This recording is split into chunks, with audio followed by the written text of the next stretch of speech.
Hello everyone, I am Dr. Hemant Rathod, PhD in Engineering from Texas A&M University. Welcome back to another video lecture based on class 11th and 12th syllabus.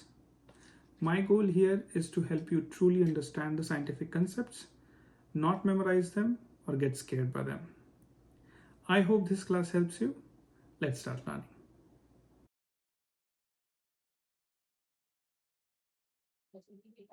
Okay, let's start our fourth class on laws of motion. So अभी तक हमारे 3 class हो चुके हैं और हम इस chapter में थोड़ा धीरे जा रहे हैं बिकॉज उसमें न्यूटन्स लॉ है, लीनियर मोमेंटम है and inertial frame of reference, non inertial frame of reference, forces, direction of forces, acceleration and forces का रिलेशन है ना। एकदम से समझ में नहीं आता कि एक्सेलरेशन और force how are they related. मतलब अगर एक्सेलरेशन बोला, instead of force I can say acceleration, instead of acceleration I can say force, क्योंकि फोर्स कहाँ से आता है? एक्सेलरेशन से। एक्सेलरेशन है तो क्या हो रहा है? फोर्स लग रहा है, राइट? तो ये सारी चीजें और contact and non contact forces, pseudo and real forces, ये फोर्सेस जो दिखते नहीं, ग्रेविटी का एक डायरेक्शन है लेकिन सूडो फोर्सेस का एक्सेलरेशन अपोजिट में है, तो उस बॉडी पे फाइनल फोर्स क्या लगेगा? हमें लगता है कि दो अपोजिट में है तो नलीफाई हो जाएंगे। नहीं, ऐसे समझो कि उस बॉडी पे दोनों तरफ से उसको खींच रहे, राइट? दोनों तरफ से उसको खींच रहे, तो that will become a problem. तो वो उसको और ज्यादा फोर्स फील होगा। सो सुडो फोर्सेस के लिए थोड़ा अंडरस्टैंडिंग हमें देखना था। So we are going slowly so that we can build on this basic concepts, है ना। बिना समझे, बिना इन इन कंसेप्ट्स को मेरा प्रोफेसर, हमारा प्रोफेसर का कहा करता था जब मैं पीएचडी कर रहा था टेक्सास एएनएम में, यूएस में। सो आपको कंसेप्ट्स को तब तक उस कंसेप्ट्स को समझने की कोशिश करना है, उस पर मेहनत करना है जब तक वो आपका सेकंड नेचर नहीं हो जाता है। सेकंड नेचर मतलब कि आप ऐसे ही कुछ और सोच रहे हो और सडनली आपको कुछ लीनियर मोमेंटम याद आ गया और जैसे लीनियर मोमेंटम याद आ गया आपको उसके बारे में सारा पता है, सारी अंडरस्टैंडिंग है। सो जब तक इतना कंफर्टेबल नहीं हो जाते हो आप कोई कंसेप्ट्स को लेके, तब तक आप उसका कोई कोई अच्छा इस्तेमाल कर ही नहीं सकते। वो लेवल ऑफ अंडरस्टैंडिंग चाहिए अगर आपको कुछ नया क्रिएट करना है, ठीक है। सो क्विकली हम लोग थोड़ा रिकैप करते हैं अभी तक क्या हुआ। अभी तक हमने देखा था,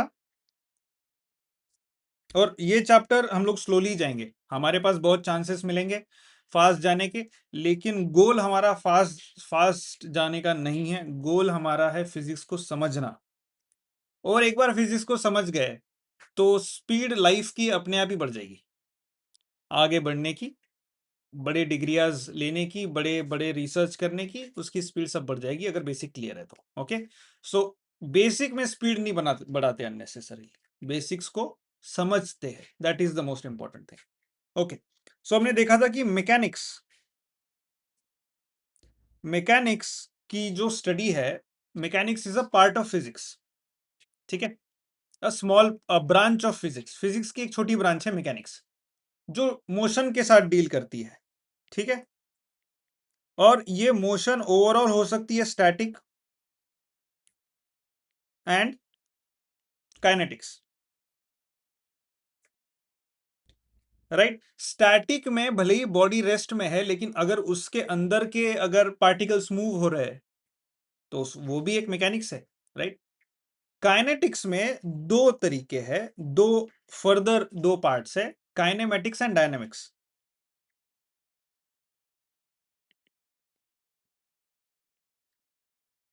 काइनेमेटिक्स में सिंपल मोशन, वेलोसिटी क्या है, डिस्टेंस कितना गया, सिंपल।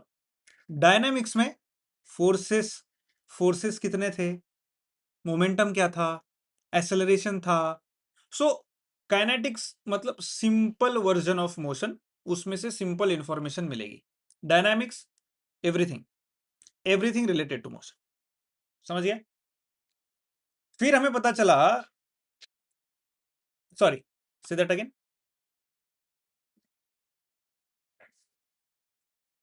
हाँ, एग्जैक्टली काइनेमेटिक्स में उन कहां से मोशन क्यों हो रही है वो डिस्कस नहीं करते। डायनामिक्स में मोशन का सोर्स, किसने धक्का लगाया, किसने एक्सेलरेशन दिया, किसने रोका, क्या हो रहा था, वो सारी चीजें। या गुड पॉइंट। फिर उसके बाद हम लोगों ने देखा एरिस्टोटल्स फैलेसी। एरिस्टोटल ने क्या कहा कि for an object to keep moving with a constant velocity, उसको कंटिन्यूअसली फोर्स देते रहना चाहिए, क्योंकि उसको पता नहीं था कि ग्रेविटी है, फ्रिक्शन है, उसकी आइडिया नहीं थी उसको। अगर हम लोग इसी ऑब्जेक्ट को अगर स्पेस में डाल दे जहां ग्रेविटी नहीं है, कुछ नहीं है, अगर उसको कांस्टेंट वेलोसिटी एक दे दी, तो वो वही वेलोसिटी से ट्रैवल करते रहेगा। दैट मीन्स उसको अभी एक्स्ट्रा फोर्स की जरूरत नहीं है। लेकिन उसका जो डेटा पॉइंट था, उसका एक्सपेरिमेंट था, वो अर्थ पे था, और अर्थ पे फ्रिक्शन है, एयर रेजिस्टेंस है, ग्रेविटी पुल कर रही है, थिंग्स लाइक दैट। सो उसकी वजह से क्या हो रहा है, वो बॉल रुक जा रहा है, आगे अगर धक्का दिया वो रुक जा रहा है। अगर उसको कांस्टेंट मोशन में आगे ले जाना है तो उसको कंटिन्यू फोर्स देना पड़ रहा है। तो उसको क्या लगा कि अगर कांस्टेंट वेलोसिटी से अगर मोशन चाहिए तो मुझे फोर्स देना पड़ेगा। फिर गैलीलियो ने क्या कहा कि देना पड़ेगा, दैट इज राइट, बट क्यों? वो इसलिए देना पड़ेगा क्योंकि जो कांस्टेंट वेलोसिटी से जाने के लिए जो उसके पास एनर्जी थी वो अभी फ्रिक्शन में खर्च हो रही है, एयर रेजिस्टेंस में खर्च हो रही है, तो उतनी जो वेस्ट हो रही है वो देना पड़ेगा। सो ओवरऑल क्या हुआ, body will remain in the state of motion, unaccelerated motion, until and unless external force is applied. Aristotle के केस में क्या हो रहा था, एक्सटर्नल रिटार्डिंग फोर्स लग रहा था, मतलब अगर बॉल आगे बढ़ रहा है, ओके, तो वो फ्रिक्शन उसको रोक रहा था। तो वो अगर ये वेलोसिटी से वो आगे जा रहा है और ये फोर्स अपोजिट डायरेक्शन में, तो रोकेगा। रोकेगा कैसे रोकेगा, क्योंकि वो फोर्स है, तो फिर वो फोर्स का मास इनटू एक्सेलरेशन है, राइट। एक्सेलरेशन है, वेलोसिटी इस डायरेक्शन में, एक्सेलरेशन इस डायरेक्शन में है, right. And acceleration is what, dv by dt।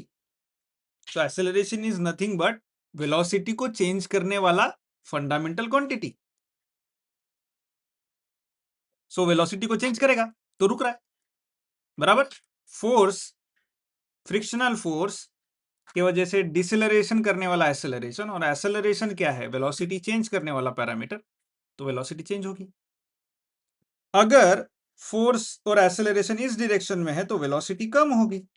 अगर एक्सेलरेशन हमने इस डायरेक्शन में लगाया एक्स्ट्रा, तो वेलोसिटी में एडिशन होगी उसकी, राइट, सिंपल। सो गैलीलियो ने कहा कि जरूरत नहीं है, क्योंकि फ्रिक्शनल फोर्सेस वगैरह उसमें आ जाते थे।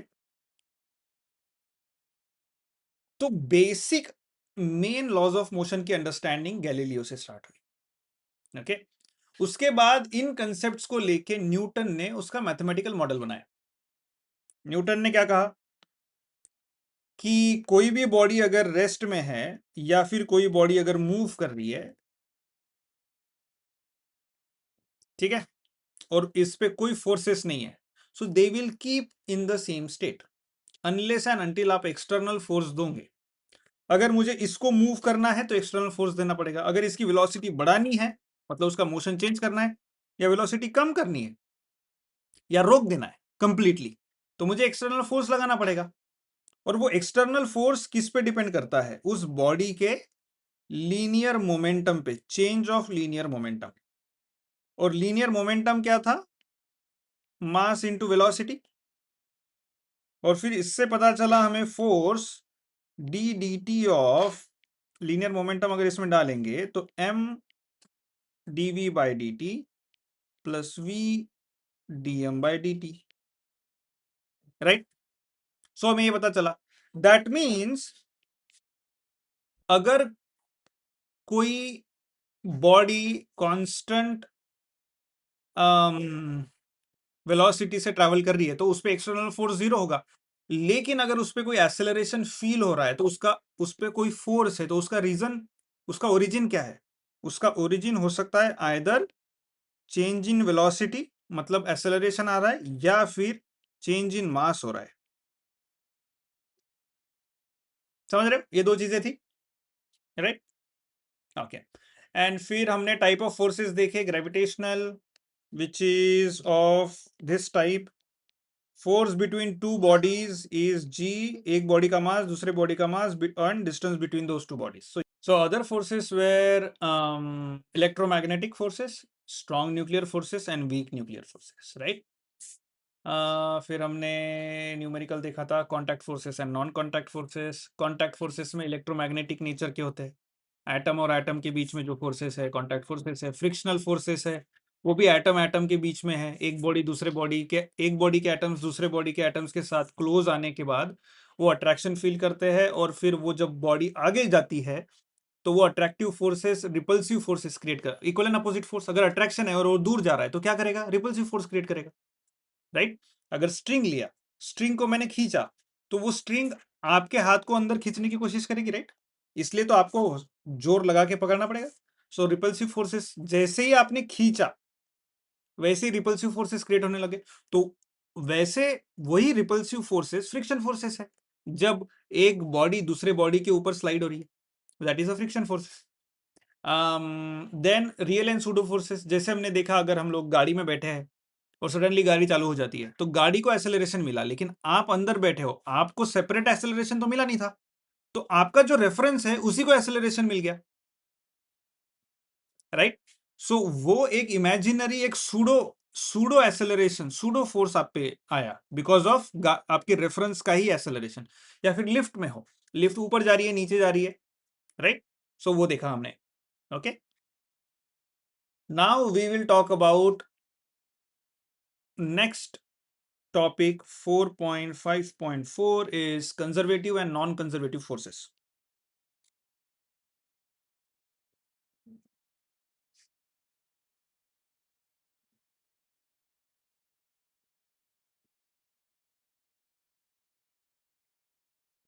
Okay, now let's read through the text. Consider an object lying on a ground is lifted and kept on a table. ये ग्राउंड पे एक ऑब्जेक्ट है और इसको लिफ्ट करके एक टेबल पे रख दिया. ठीक है, इसे लिफ्ट किया, टेबल पे यहां रख दिया. ओके, सो इसकी हाइट कितनी हो गई, इतनी चेंज हुई, राइट?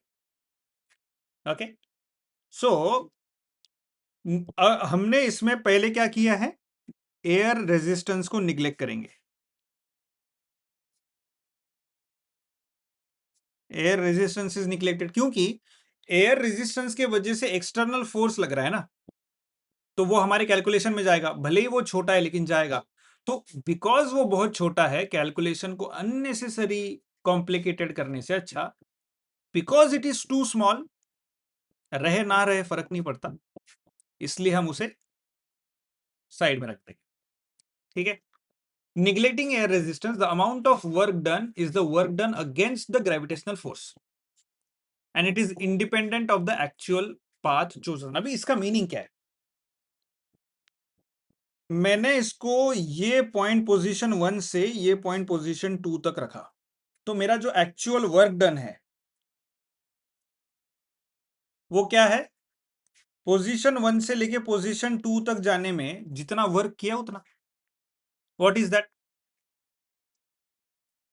और ये वर्क किसके अगेंस्ट हो रहा है, ग्रेविटी के अगेंस्ट, क्योंकि एक ही फोर्स है, एक ही एक्सेलरेशन है जो इस बॉडी पे है, जिसके अगेंस्ट हमें वर्क करना है ना.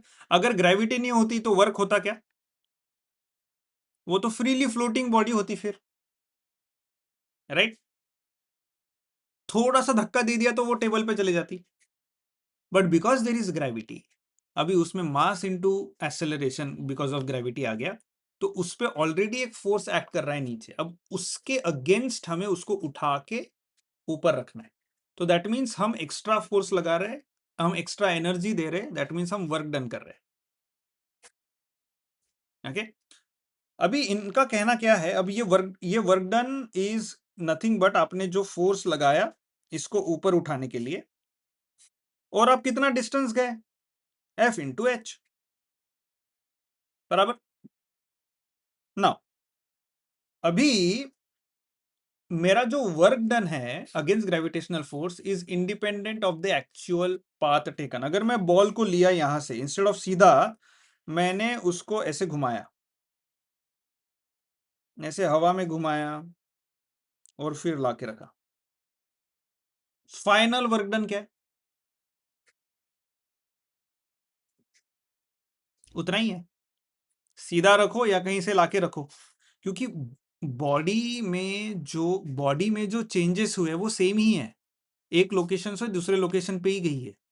एक लोकेशन पे उसकी कुछ कुछ एक अपनी एनर्जी थी, उसके दूसरे लोकेशन पे उसकी कुछ अपनी एनर्जी है। आप कैसे भी घुमा के लाओ, फर्क नहीं पड़ने वाला। सो पाथ डिपेंडेंट नहीं है, independent of path, independent of path, right. So ये समझ गया, independent of the actual path chosen. Okay, so हमने एयर रेजिस्टेंस को निग्लेक्ट किया और ये बोला कि सिर्फ ग्रेविटेशन है, एयर का रेजिस्टेंस नहीं है, सिर्फ ग्रेविटेशन का रेजिस्टेंस है, which is acceleration due to gravity. And हमने ये भी बोला कि ये जो वर्क डन है ये this is independent of the actual path. Similarly, while keeping the same object back on the ground from the table, the work is done by the gravitational force. मतलब what if ये table को मैंने हटा लिया suddenly, right? What will happen to this object? Gravity will pull this object down. पहले उसको ऊपर रखा तो आपने वर्क किया, बराबर। और जैसे सडनली मैंने सपोर्ट हटा दिया, इस पे वर्क कौन कर रहा है? Gravity. Gravity is working, work done gravity कर रहा है, राइट ना। in either case the amount of work done is same and is independent of the path taken.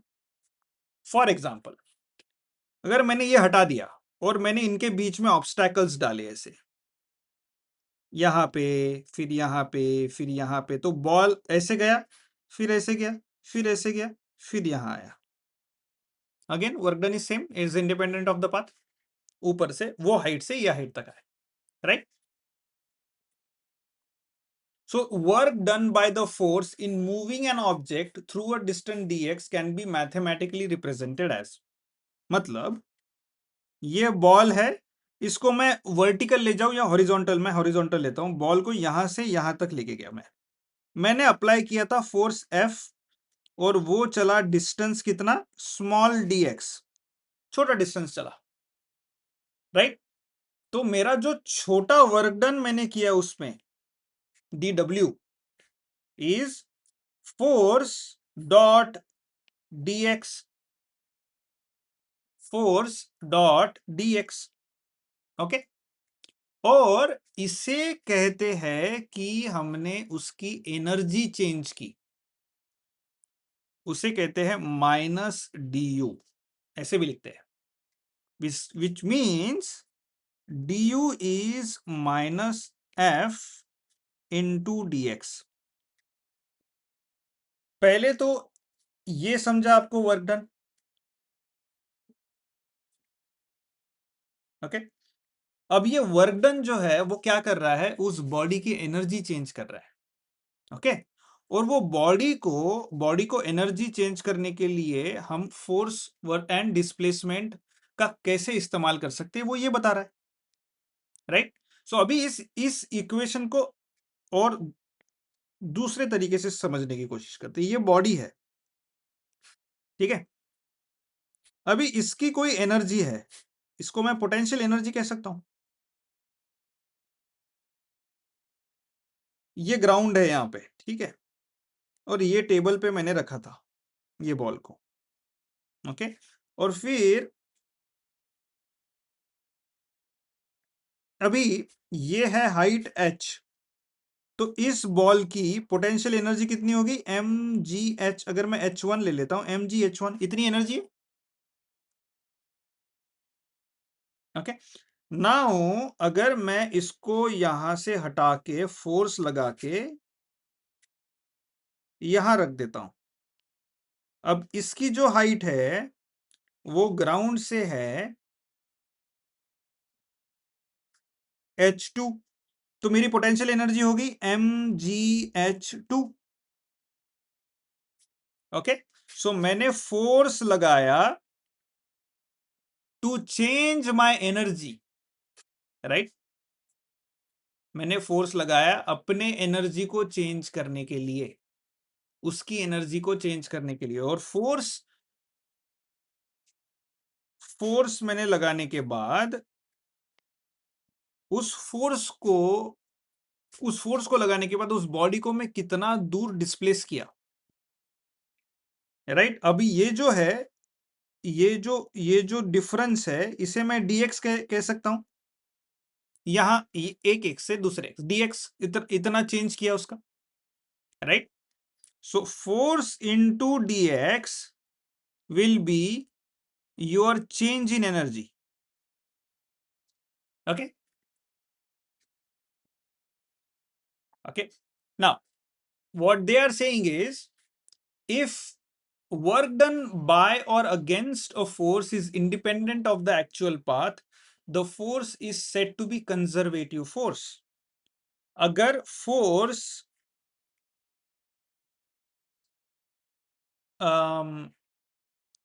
Force जो वर्क डन करता है does not depend on its path, then it's called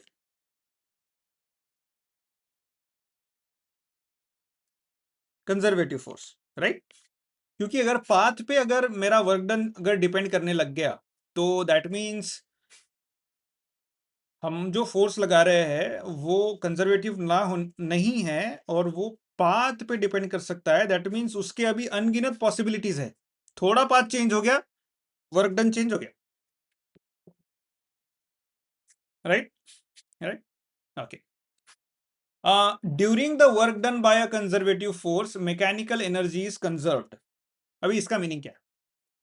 during the work done by conservative force mechanical energy is conserved. इसका मतलब यह है कि आपका जो जो बॉडी है यहां पे रेस्ट में है और वो है इस हाइट पे, ठीक है। तो उसकी पोटेंशियल एनर्जी है mgh और उसकी काइनेटिक एनर्जी कितनी है? 0। It's at rest. जैसे ही ये बॉडी मैं नीचे फेंक दूं और हवा में है, अभी नीचे गिर रही है, इस पॉइंट पे उसकी पोटेंशियल कितनी एनर्जी कितनी है? mgh1। और काइनेटिक एनर्जी कितनी है? इसकी स्पीड नीचे जाने की v1 है एट दिस पॉइंट। तो उसकी kinetic energy is half mv1 square. Okay, so इसकी जो ओवरऑल एनर्जी थी, मैकेनिकल एनर्जी, वो थी potential energy plus kinetic energy. कोई भी बॉडी में उसकी मैकेनिकल एनर्जी जो है वो नथिंग बट उसका पोटेंशियल एनर्जी कितना है और उसमें काइनेटिक एनर्जी कितनी, बराबर। That is the mechanical energy. ये क्लियर है? और अभी बिकॉज वो बॉडी को नीचे फेंक दिया हमने, अभी रास्ते में है, तो उसका पोटेंशियल इन मिडवे समवेयर, अगर उसका मैं एडिशन करता हूं तो अगेन ये भी मैकेनिकल एनर्जी है। सो ये जो ग्रेविटी का जो फोर्स ये बॉडी पे एक्ट कर रहा है नीचे खींचने के लिए, ये force is a conservative force because उसकी मैकेनिकल एनर्जी चेंज नहीं हो रही है, वो बस थोड़ी सी पोटेंशियल से काइनेटिक में कन्वर्ट होते जा रही है, बराबर। जैसे जैसे नीचे जाएगी ग्राउंड पे उसकी पोटेंशियल एनर्जी होगी 0 और काइनेटिक एनर्जी होगी maximum, right. So that means सारी पोटेंशियल एनर्जी काइनेटिक में कन्वर्ट हो गई, ओके। बट पूरी मैकेनिकल एनर्जी चेंज नहीं हुई। जितनी पोटेंशियल एनर्जी थी ना उतनी पूरी की पूरी काइनेटिक में कन्वर्ट हो गई ग्राउंड पे, इसलिए वो इतना जोर से हिट करता है, राइट। बिकॉज उसमें इतनी एनर्जी है। वो कहां से आई? पोटेंशियल एनर्जी थी, वो कन्वर्ट होगी काइनेटिक में। So mechanical energy is conserved. So conservative force जो है इस केस में, force due to gravity, conservative force जो है, when the force is doing work, the mechanical energy is conserved। मतलब मैकेनिकल एनर्जी चेंज नहीं होती है, मैकेनिकल एनर्जी उतनी ही होती है, उसका फॉर्म चेंज हो सकता है, potential energy to kinetic energy, kinetic to potential, things like that. Understood? Okay. In fact, we define the concept of potential at a point or potential energy with the help of conservative forces only. The work done by or against conservative forces reflect an equal amount of change in potential energy. The corresponding work done is called changing the position or achieving the new position in the gravitational field. Hence, potential energy is often referred to as energy possessed on the account of position. Of course, potential energy क्यों है यहाँ? इसके position की वजह से, because ये ground से इतना दूर है, हाइट है इतना। So potential energy is associated with, potential energy is nothing but the energy of the body based on its position. Okay. Now, okay, now as discussed above, increase in potential energy, increase in potential energy, अगर मुझे ये body है यहां पे, इसकी potential energy है PE1, और अब मुझे इसकी पोटेंशियल एनर्जी यहां तक बढ़ानी है, इतनी बढ़ानी है delta.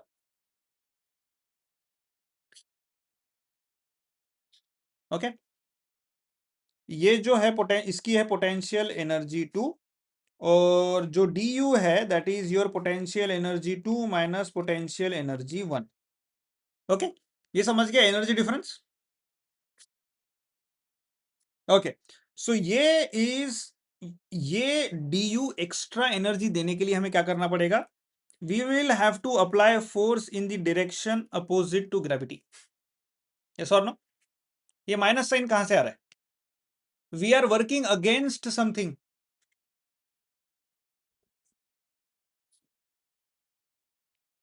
Working against gravity, right?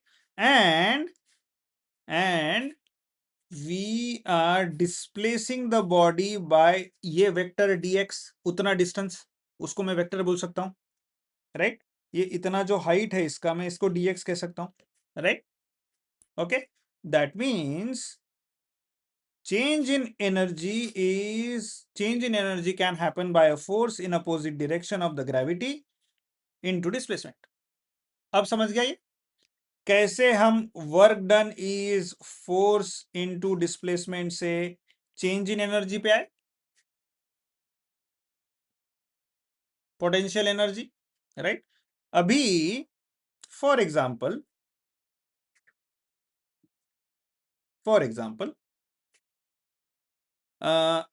आपका जो एनर्जी है, फोर्स इनटू डिस्प्लेसमेंट, अगर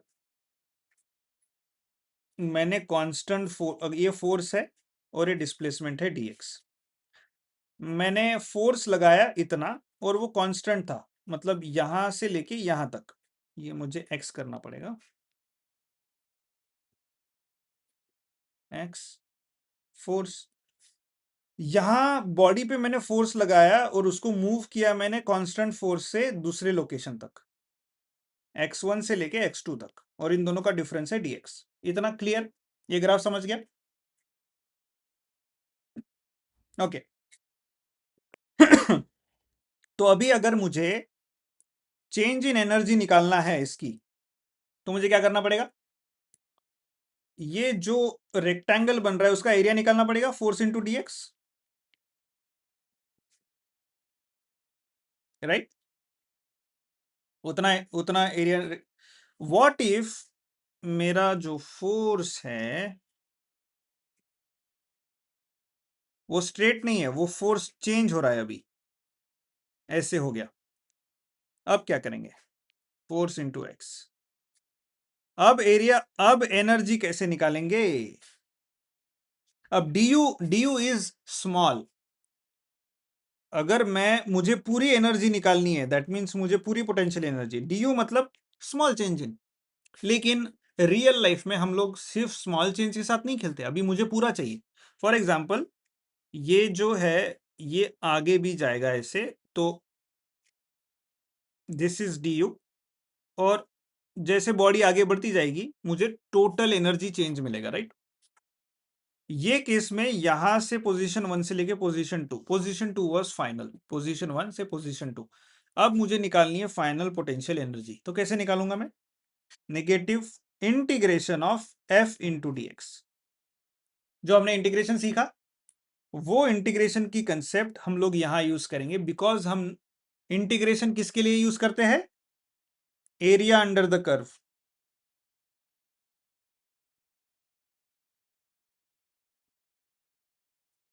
ओके, अभी ये integration area under the curve को सिंप्लीफाई कर देता है, क्योंकि वैसे एरिया निकाल नहीं सकते हम, तो एक एक मैन्युअली एक चीज कर सकते हैं हम लोग, इस एरिया को डिवाइड कर सकते हैं छोटे छोटे सेक्शंस में, एक, फिर ये दूसरा, फिर ये तीसरा, चौथा, पांचवा, okay, and then this one, this, this and this. So we 1 2 3 4 5 6 7 8 and 9, और ये है टोटल dx, राइट। और इसको मैंने dx को 9 पार्ट में डिवाइड कर दिया, तो ये वाला पार्ट क्या हो गया? dx बाय 9, उसकी विड्थ, राइट। और ये जो हाइट है, ये फॉर एग्जांपल मैं इसे f1 कहता हूं, तो ये पहले सेगमेंट का एरिया क्या हो गया? f1 into D x bye 9। दूसरे सेगमेंट ये f2 ले लो, f2 into dx by 9, so on. Ninth section is f9, f9 into dx by 9। अब हमें क्या करना है? सबको ऐड करना पड़ेगा और फाइनल एरिया हमें मिल जाएगा, लेकिन इसमें एक प्रॉब्लम है। क्या है वो प्रॉब्लम? ये मेथड में एरिया अंडर द कर्व इस मेथड से निकालने में क्या प्रॉब्लम है?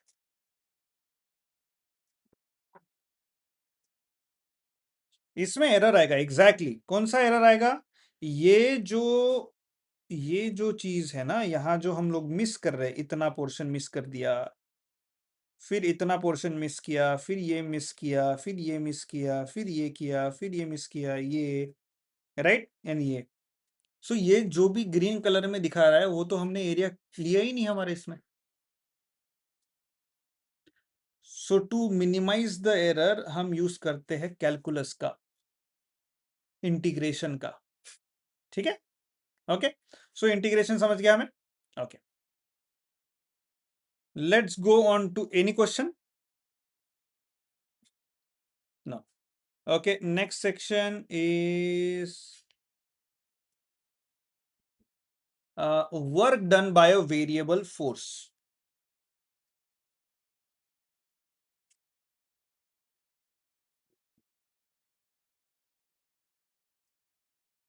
अभी work done by variable force मैंने एक्चुअली आपको समझा दिया, मतलब कैसे ये फोर्स है, ये डिस्टेंस है, बॉडी एक कोई डिस्टेंस पे थी, ठीक है, x1 पे, अब मुझे उसको x2 पे लेके जाना है, और मतलब कितना डिस्टेंस ट्रैवल करना है? dx। तो मैं लगाऊंगा उसको फोर्स F, कांस्टेंट फोर्स लगाऊंगा, मतलब मैंने इतना फोर्स लगाया, पहले ये पोजीशन पे थी, उतना ही फोर्स लगाया मैंने, कंटिन्यू उतना ही लगा रहा हूं, उसको मूव कर रहा हूं यहां तक, कांस्टेंट फोर्स से मूव किया, right. So this is constant. इसमें सीधा एरिया अंडर द कर्व मिल जाएगा हमें, कोई बड़ी बात नहीं है। ओके, नाउ दूसरा है variable. Variable force will look like this. अभी मैंने एक से x1 से लेके x2 तक जाना है मुझे, और मैंने फोर्स लगाया ऐसे, निकालते रहो एरिया अंडर द कर्व,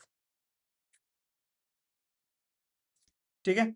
तो अब मुझे एरिया अंडर द कर्व चाहिए ऐसे,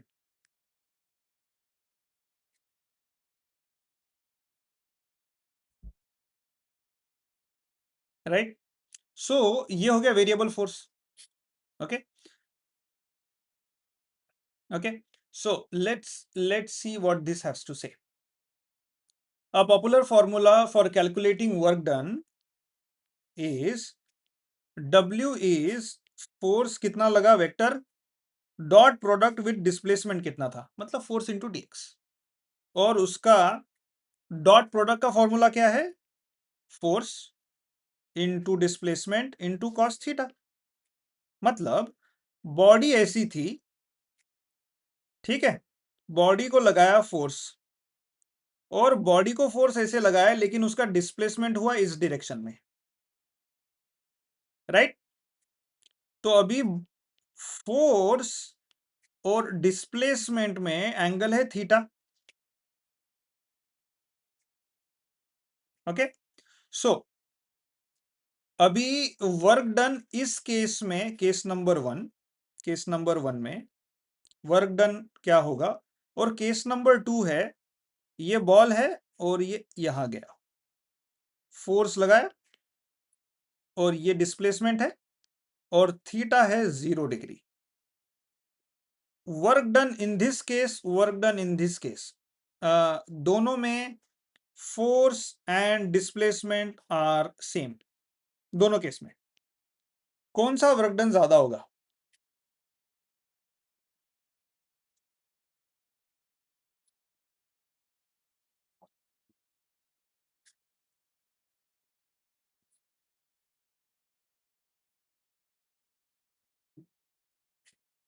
ये वर्क डन ज्यादा होगा क्योंकि cos 0 इज 1।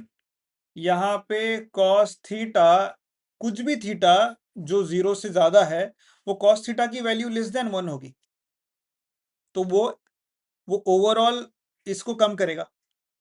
ओके ओके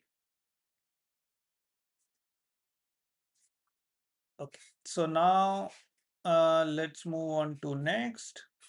हमने इंटीग्रेशन देख लिया था। हाँ, चलो एक एग्जांपल लेते हैं अभी। Example number 4.4। Over a given region a force in newton varies as. Force का इक्वेशन दिया है, फोर्स जैसे जैसे डिस्प्लेसमेंट बढ़ेगी वैसे वैसे फोर्स चेंज होगा। ये ऐसा ग्राफ है कुछ, तो x वर्सेस f, तो ये f x के साथ चेंज हो रहा है, राइट? यस और नो? समझ रहा है? x के साथ फोर्स चेंज हो रहा है, that means the force is function of x। सो ये फंक्शन दिया है हमें 3x² minus 2x plus 1। x की वैल्यू डालो, उस पॉइंट पे फोर्स मिलेगा आपको। उस पॉइंट पे फोर्स क्या था, मिलेगा। In this region an object is displaced from x1 equal to 20 centimetre to x2 equal to 40 centimeter by a given force. Calculate the amount of work done. Okay, what do I do?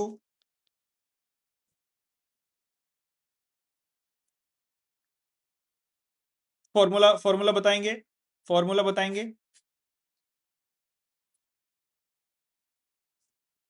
Mathematically explain करना है आपको, जो आप word से explain कर रहे थे, that is good. Good, now tell me mathematically.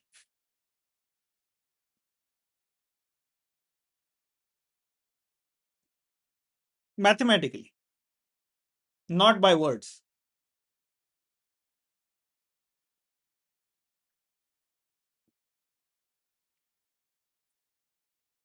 Integration of f into dx, work done is integration of f into dx.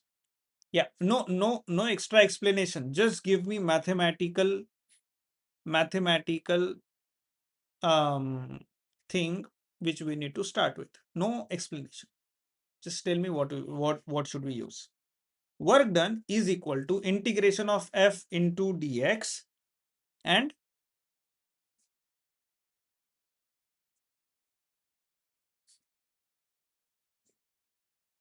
Limits होगा कहां से कहां तक, राइट।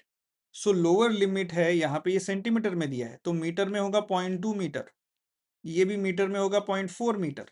सो 0.2 से 0.4 मीटर तक ही इंटीग्रेशन करना है। 0.2 से 0.4 मीटर तक ही इंटीग्रेशन चाहिए, ना उसके पहले ना उसके बाद, उतना ही सेक्शन चाहिए। तो इंटीग्रेशन कहाँ लगाना है हमें? उस सेक्शन में लगाना है, उस लिमिट में लगाना है, 0.2 से लेके 0.4 तक। देन इंटीग्रेशन 0.2 से लेके 0.4, आपका f की वैल्यू है, f फंक्शन है 3x square minus 2x plus 1 dx is equal to, अभी इसका इंटीग्रेशन करेंगे हम लोग, 3x cube by 3 minus 2x square by 2 plus x, कहां से कहां तक? 0.2 से लेके 0.4 तक। In work done is 3 3 gone, 2 2 gone, x cube minus x square plus x, 0.2 से लेके 0.4। अगर कोई भी फंक्शन है f ऑफ x और लिमिट दिया है हमें a से लेके b, तो ये उसका आंसर हो जाता है f of b minus f of a। तो हम ये यूज करेंगे यहां।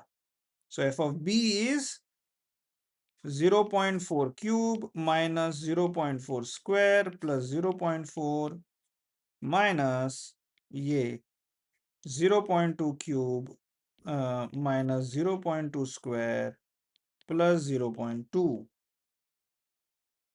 How much is the work done?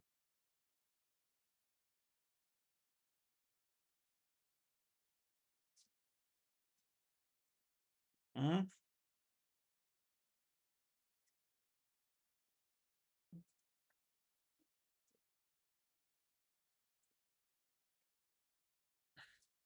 So the answer is 0.136 joules. Energy is in joules when the other units were Newton and meter. Newton meter is joule, right? Okay. Let's move on to next section, which is 4.6.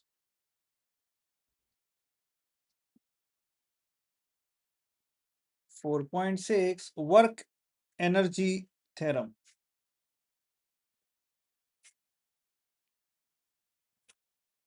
Work energy theorem. So what does work energy theorem say? Let's read the text. If there is a decrease in potential energy, like a body falling down, due to conservative force, it is entirely converted into kinetic energy. हमने तो already देख लिया है, body was, ये यहाँ पे body है, now it is freely falling down because of what? Because of gravity, right? So यहाँ पे इसकी पोटेंशियल एनर्जी थी mgh, h1 कर देता हूं मैं।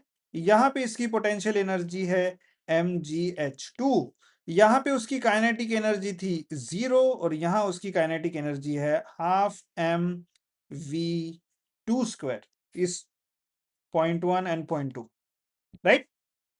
सो ये क्या कह रहे हैं कि पोटेंशियल एनर्जी डिक्रीज हो रही है, बट बिकॉज वो कंजर्वेटिव फोर्स की वजह से हो रही है। Conservative force, because conservative force को फोर्स ड्यू टू ग्रेविटी, वो कंजर्वेटिव फोर्स के वजह से जो उसकी पोटेंशियल एनर्जी कम हो रही थी, उसकी वजह से हो क्या रहा है कि वो because it's a conservative force, वो potential energy is getting converted into kinetic energy and overall mechanical energy is conserved, right? Work done by the force then appears as kinetic energy. मतलब उस बॉल पे वो जो conservative force है gravity का, वो जब एक्ट कर रहा है तो वो पोटेंशियल एनर्जी को काइनेटिक एनर्जी में कन्वर्ट कर दे रहा है, ओके?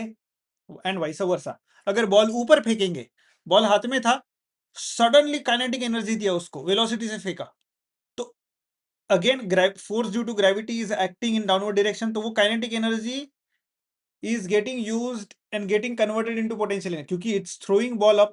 अब यहां से आपने बॉल ऊपर फेंका, यहाँ पे उसकी पोटेंशियल एनर्जी थी, आपके जब हाथ में था तो उसको 0 ले लेते, लेकिन आपने उसको वेलोसिटी v से फेंका, तो kinetic energy is half mv square.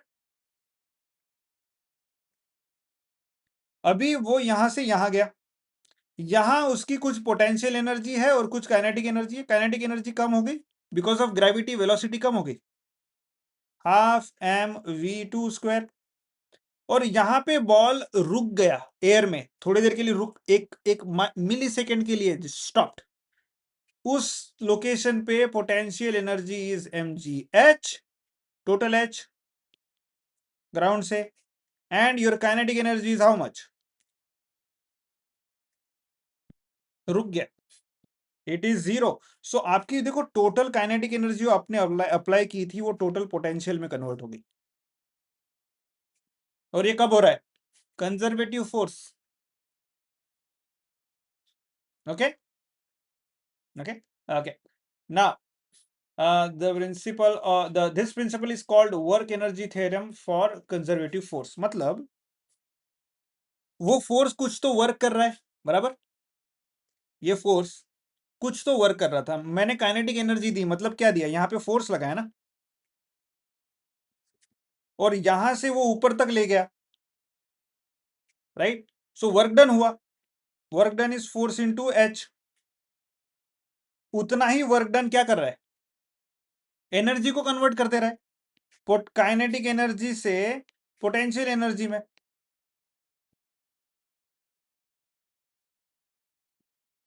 Right. So that means अगर वो कंजर्वेटिव, वो अगर जो मोशन हो रही है बॉडी की वो along the towards the direction of gravity हो रहा है, तो पोटेंशियल एनर्जी काइनेटिक एनर्जी में कन्वर्ट हो रही है, और opposite to to the gravity हो रहा है तो काइनेटिक एनर्जी पोटेंशियल में कन्वर्ट हो रही है, बराबर। बट दोनों केस में वर्क डन हो रहा है, दोनों वर्क डन क्या कर रहा है, एनर्जी को एक फॉर्म से दूसरे फॉर्म में कन्वर्ट कर रहा है। That is the relation between work and energy. That is what they are calling work energy theorem for conservative forces. Okay. Now let's take two cases. Consider I think हमने already discuss किया है, but हम लोग formally will discuss those cases. Case 1. Consider an object of mass m moving with velocity u. Object mass m is moving with velocity small u, experiencing a constant opposing force F। अभी ये move हो रहा है, constant, it's moving with the velocity u, और इसको एक opposing force लग रहा है F। ये मूव हो रहा है बट उसको एक अपोजिंग फोर्स लग रहा है F, which slows it down. और जैसे F लगता है तो उसकी वेलोसिटी जो है वो स्लो हो जाती है और स्मॉल v हो जाती है, ठीक है। ओके, वो बॉल यहां तक आया तो उसकी डिस्प्लेसमेंट हुई s, यहां से लेके यहां तक गया, उस पे वो जब ट्रैवल कर रहा था तब उस पे अपोजिंग फोर्स था। Let me draw it again but in a way which is better. ये बॉल है एंड दिस इज मूविंग, ये बॉल है mass m, it is moving with velocity u। Okay, and while it was moving there was an opposite force F। Okay, इससे क्या हुआ, जब ball यहां पहुंच गया s डिस्टेंस ट्रेवल करके, तब इसकी वेलोसिटी हो गई v, कम हो गई थोड़ी, because of what, opposing force, right. Okay, now अभी ये फोर्स और ये direction velocity, they are in opposite direction, right. Okay, so u and f are oppositely directed, the entire motion will be along the same line। अगर f का direction ऐसे होता तो straight line में मोशन नहीं होती, वो बॉल बॉल ऐसे जाने लगता, क्योंकि फोर्स उसको नीचे खींच रहा है, राइट। बट बिकॉज एफ और U they are opposite but they are in the straight line, so therefore the next motion will happen in the straight line, right. Ball ऐसे जा रहा है, राइट, और मैंने उसको उसी डायरेक्शन में पुश किया तो बॉल यहां जाएगा, मैंने इसको इस डायरेक्शन में पुश किया तो बॉल यहां जाएगा, राइट। मैंने उसको, अब बॉल ऐसे जा रहा है, अब मैंने उसको रोका इस डायरेक्शन में तो बॉल की स्पीड कम हो गई यहां पे। अब मैंने इसको रोका इस डायरेक्शन में, मतलब इस डायरेक्शन में खींच रहा हूं नीचे के डायरेक्शन में थोड़ा थोड़ा, तो बॉल कैसे जाएगा, इस डायरेक्शन में। मैंने इसको रोका इस डायरेक्शन में, तो बॉल ऐसे जाएगा इस डायरेक्शन में, right? So in this case what is happening is opposing force and the velocity they are in the same line, उसकी वजह से मोशन स्ट्रेट लाइन में होगी। ओके, हाँ, बस हमें प्लस और माइनस का साइन देखना पड़ेगा। ओके, तो अभी अगर ये फोर्स लगाया है हमने, तो फिर एक्सेलरेशन क्या होगा?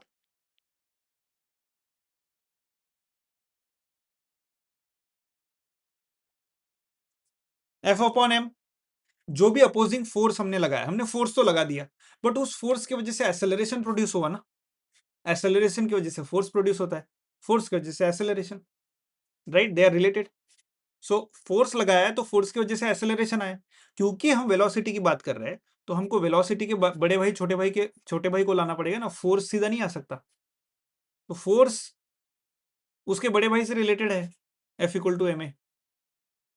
तो हमें ए का यूज करना पड़ेगा, बड़े भाई को बोलना पड़ेगा जा भाई डिस्कस करके आ, फाइनल वैल्यू बता दे, राइट?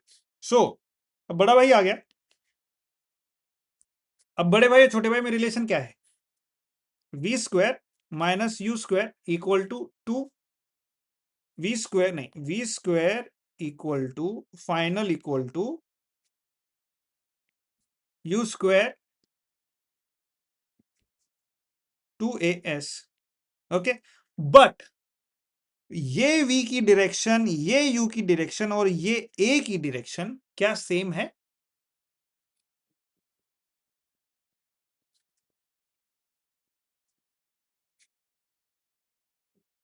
सो ये जो a है, इट्स a जो है वो इस डायरेक्शन में है और u एंड v ये डायरेक्शन में है। सो अगर मैं u और v को पॉजिटिव लूं तो a को क्या लेना पड़ेगा? निगेटिव। सो ये इक्वेशन में क्या लिखूंगा फिर? Plus V square plus U square plus 2 into minus A into S. ये भी प्लस एस कर देता हूं क्योंकि एस की डायरेक्शन भी वही है। ओके, तो अभी मुझे क्या मिलेगा यहां पे? V square equal to you square minus 2as। Okay, चलो ये इक्वेशन मिल गया। अभी मैं इनिशियल वेलोसिटी फाइनल वेलोसिटी के फॉर्म में लिखता हूं। Initial velocity final velocity V square minus you square, V square minus you square equal to minus 2as। अभी इनिशियल और फाइनल वेलोसिटी का स्क्वायर है, इसको मैं काइनेटिक एनर्जी में कन्वर्ट कर सकता हूं। कैसे?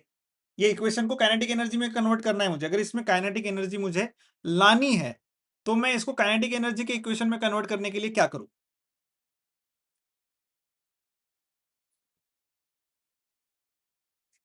कुछ नहीं, मैंने I have to multiply by 1/2 into M on both sides. 1/2 M equal to 1/2 M V square minus you square minus 2as। Okay, final क्या मिलेगा मुझे? 1/2 M V square minus 1/2 M U square equal to 2 gone. Okay, 2 and 2 is gone. बचा क्या? Minus M into A into S. तो M A को मैं bracket में रखता हूं क्योंकि I know what M A is. अब ये जो v है ये फाइनल है, ये इनिशियल है, यहां माइनस है। इस माइनस को अगर प्लस करना है तो इन दोनों की पोजीशन चेंज करनी पड़ेगी। 1/2 M U square minus 1/2 M V square is equal to M A into S. Initial kinetic energy minus final kinetic energy is M A S. So that means kinetic energy जो थी ball में initially minus kinetic energy जो थी ball में finally, ये kinetic energy में change क्यों हुआ? क्योंकि ये kinetic energy 1 minus kinetic energy is what? Change in kinetic energy, delta kinetic energy, which is nothing but u, change in u। is what? Is what? Work done. Force into displacement. Change in energy is due to work. Right? So work energy theorem, work energy relation. Right? How the work we are doing is converting either the energy from one form to another or changing the energy. Right? Okay. Now let's take another example, case number 2, and this will be the last section of this class. Case number 2. Accelerating conservative force along with a retarding non-conservative force.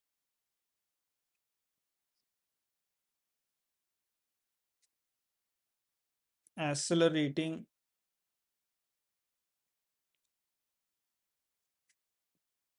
conservative force along with the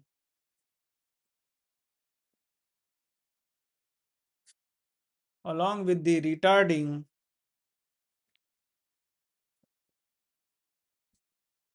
non-conservative force.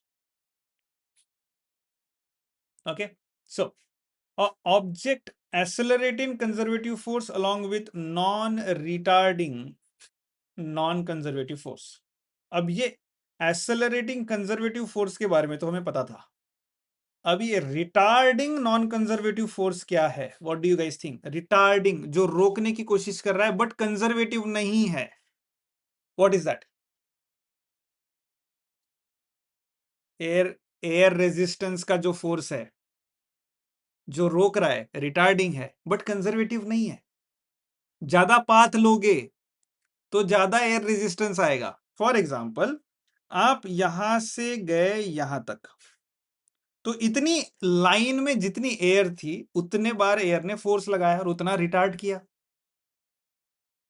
अब ball गया यहां से ऐसा, पूरी हवा खाते हुए जा रहा है.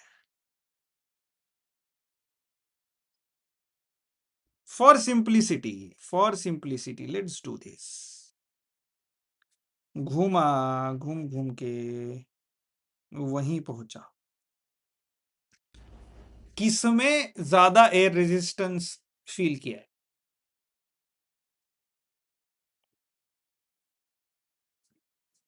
दूसरे वाले. तो ये जो एयर रेजिस्टेंस है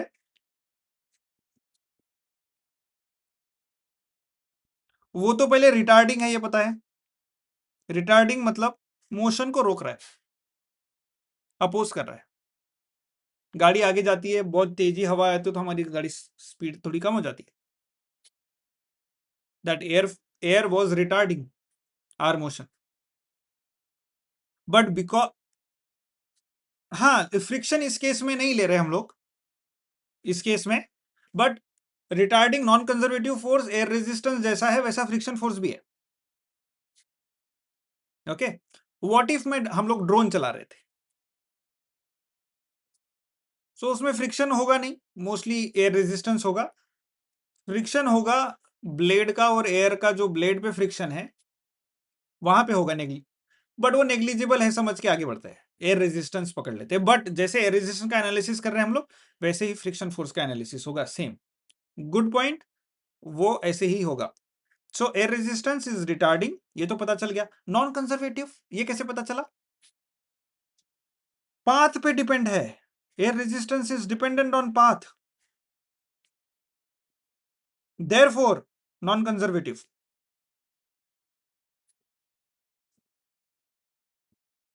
राइट है. ग्रेविटी पाथ पे डिपेंड करता है क्या? नहीं करता पाथ पे डिपेंड. राइट. हाँ हाँ, बोलिए.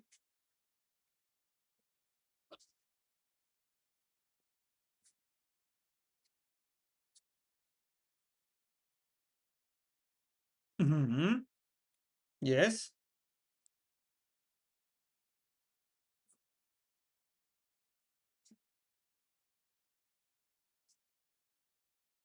हाँ, यस. लेकिन आपके प्रॉब्लम, आपने जो प्रॉब्लम डिस्क्राइब किया है, गाड़ी चल रही है, मोशन में और सडनली गाड़ी ब्रेक मारना स्टार्ट करते हैं, रुकती नहीं, स्लो हो गई, वेलोसिटी u ज्यादा थी, वेलोसिटी v थोड़ी कम हो गई। ओके, तो क्या हुआ, फ्रिक्शन ब्रेक लगाने की वजह से अपोजिट ब्रेकिंग फोर्स लग गया, right.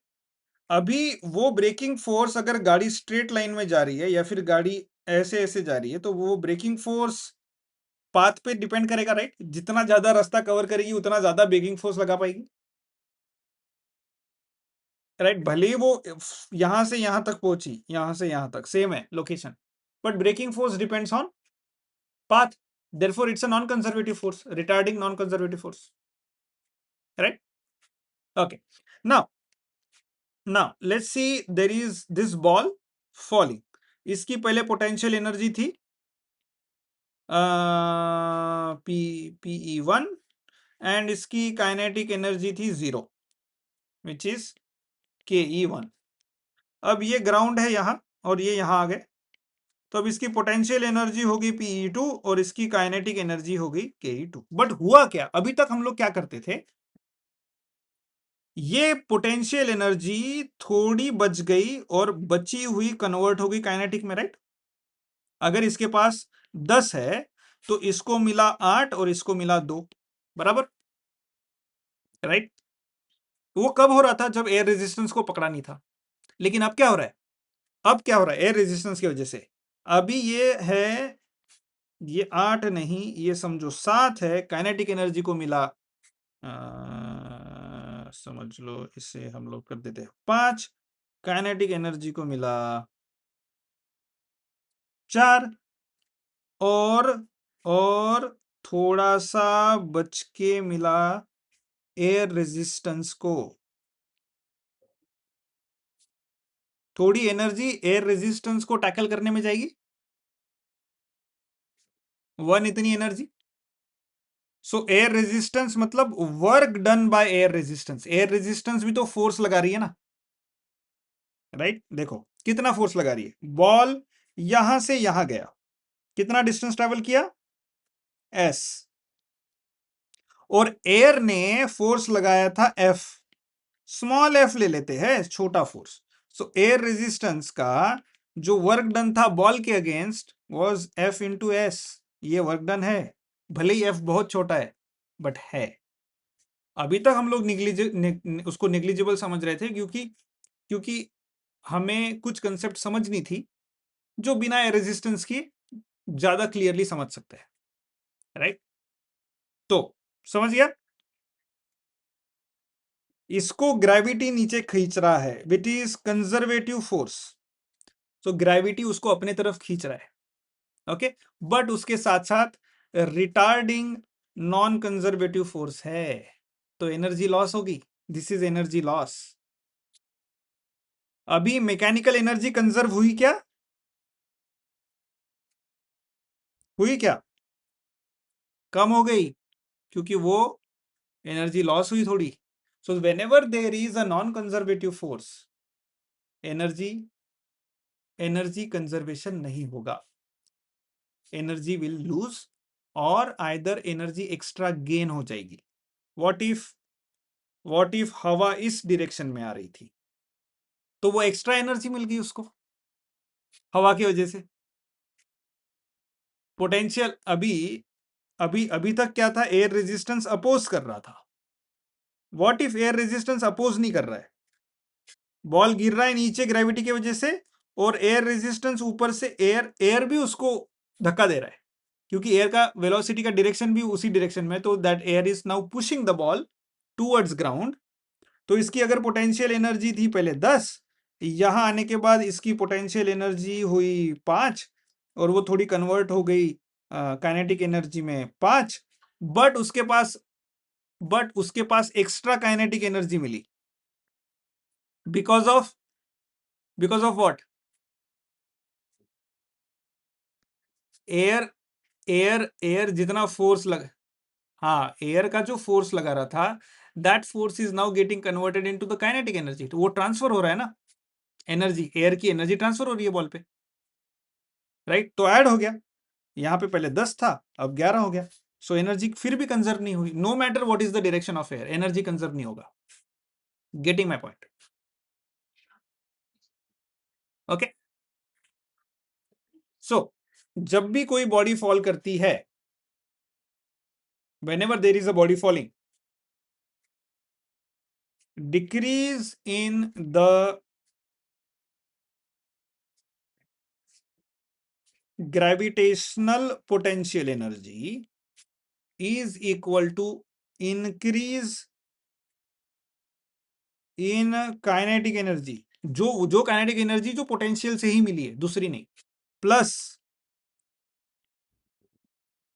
Work done against non conservative force. अब ये जो अगेंस्ट है, अगेंस्ट या विद दोनों हो सकता है। अगेंस्ट है तो एनर्जी लॉस हो जाएगी, उसके डायरेक्शन में है तो एनर्जी ज्यादा मिलेगी, right? So again, air air का जो फोर्स है वो कम ज्यादा होते रहता है, क्योंकि कभी ज्यादा हवा है कभी कम हवा है। तो work done due to air resistance when the force is changing will be what? Integration of F into S और एफ डी एस। जितना एयर का फोर्स था और कितने डिस्प्लेसमेंट पे गया, फोर्स कम ज्यादा हो रहा है एयर की वजह से, सो वहां पे भी force will be variable, constant नहीं होता एयर का फोर्स, राइट? हो भी सकता है but most of the time नहीं। Okay, any question? Okay, let's stop here and then we will talk about principle of conservation of linear momentum. Very important topic. हम लोग भगा सकते थे, हम लोग फटाफट ले सकते थे, but let's not do that. ये बहुत ही इंपॉर्टेंट टॉपिक है, and I think every topic are equally important. ठीक है, ये दीज आर फंडामेंटल बेसिक। एक एक चीज आप लोगों को रिमाइंड करनी है, मोशन इन प्लेन जो भी हम पढ़ रहे थे, इस ये भी चैप्टर में और रोटेशनल डायनामिक्स वाले भी चैप्टर में आपको एक चीज बहुत ध्यान में लेनी है, एक चीज को बहुत अच्छे से समझना है। वो ये है कि कोई भी बॉडी है, उस बॉडी पे उस समय कौन कौन से फोर्सेस एक्ट हो रहे हैं, उनको निकालते आना चाहिए। अपवर्ड डायरेक्शन में, डाउनवर्ड डायरेक्शन में, force due to gravity, force due to tension, force due to centripetal acceleration and things like that.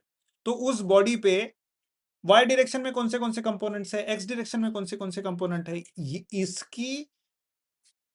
इसकी प्रैक्टिस आपको ज्यादा से ज्यादा करनी है टू अंडरस्टैंड कि उस बॉडी पे क्या क्या फोर्सेस है। ओके, सो ये जो भी जितने भी चैप्टर्स है, इसमें force, acceleration, linear momentum and उस फोर्स को रिजॉल्व करना है, फोर्स को एक्स और वाई डायरेक्शन। वो हमेशा एक्स और हमेशा वाई में नहीं होगा, कहीं एंगल पे होगा, तो उसको रिजॉल्व करना है। उसका वाई कंपोनेंट क्या है, एक्स कंपोनेंट क्या है, ये सारी चीजें जितना अच्छे से आप इसकी मेहनत करोगे, उतना कंसेप्ट्स आपके डीपर होते जाएंगे। समझ गए? Okay, let's stop, see you guys tomorrow, bye bye.